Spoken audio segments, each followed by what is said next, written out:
নমস্কার, আমরা শুরু করছি কাজাকিস্তানের সবথেকে বড় শহর আলমাটিতে ঘুরতে যাওয়ার এক্সপেরিয়েন্সের ফার্স্ট এপিসোড। কারোর যদি ঘুরতে যাওয়ার বাজেট থেকে থাকে পার হেড 70,000 টাকা, ফ্লাইটের ফেয়ার, থাকা এবং খাওয়া নিয়ে, তাহলে এই জায়গাটা এক্সপ্লোর করে দেখতে পারেন। অত্যন্ত সুন্দর জায়গা। এয়ার আস্তানাতে কয়েক মাস আগে ফ্লাইটের টিকিট বুক করা ছিল এবং এই বাজেটটি যেটা দেওয়া হলো 70,000 টাকার, সেটা কিন্তু দিল্লি টু আলমাটি এবং আলমাটি টু দিল্লি ইনক্লুড করে থাকা এবং খাওয়া নিয়ে আলমাটিতে।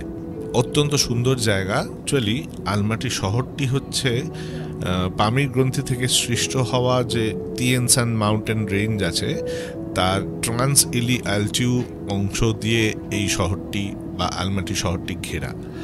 দারুণ সুন্দর জায়গায়। এখানে আমরা যেখানে ছিলাম সেখানে গিয়ে, সেটা নাম ছিল এয়ারবিএনবি, সেটা ইন্দ্রাণী বুক করেছিল। আর পথে, ফ্লাইটে যাওয়ার পথে আমরা পেয়েছিলাম অত্যন্ত ভালো একটা ভিউ। সেটা হচ্ছে কারাকোরাম এবং হিন্দুকুশ পর্বতমালার অংশবিশেষ। পুরো ফ্লাইটের জার্নির প্রায় 60% আমরা জানলা দিয়ে কিন্তু এই দুর্দান্ত ভিউটা পেয়েছি। এবং এই ভিউটা পেতে গেলে সেই যাওয়ার আগে চেক ইন করার সময় আপনাকে ডান দিকের সিট রিজার্ভ করতে হবে। এবং বলাই বাহুল্য, ফ্লাইটটা কিন্তু দিনের হতে হবে। এয়ারবিএনবির যে অ্যাপার্টমেন্টটা রিসার্চ করে বের করা হয়েছিল, সেটা খুবই একটা সেন্ট্রালি লোকেটেড জায়গা। আরবার্ট স্ট্রিট বলে ওখানে যে জায়গাটি আছে, যেখানে সবাই সন্ধ্যেবেলায় ঘুরতে যায়, তার আশেপাশেই একটা অ্যাপার্টমেন্ট।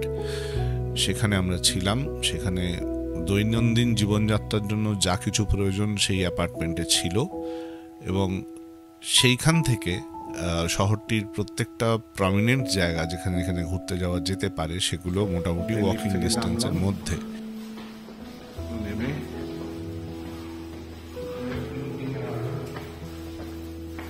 এই আমাদের অ্যাপার্টমেন্ট।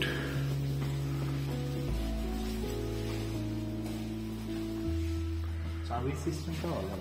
থ্রু দিয়ে এই অ্যাপার্টমেন্টটা বুক করেছি। এখানেই চাবি থাকে।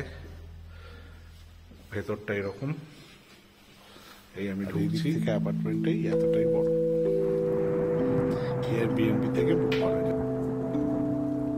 এর বাইরে যে সাইট সিইং গুলো রয়েছে, সেগুলো যেতে গেলে ওখানে বাস অ্যাভেল করতে হয় বা ট্যাক্সি অ্যাভেল করতে হয়। সেগুলো আমরা পরের এপিসোড যেগুলো আসবে, প্রত্যেকটা এপিসোডে আলাদা আলাদা করে আমরা জানিয়ে দেব যে কোথা থেকে কিভাবে আমরা ঘুরেছি। ধন্যবাদ আজকের এপিসোডটি দেখার জন্য। খুব শীঘ্রই আসছে পরের এপিসোড।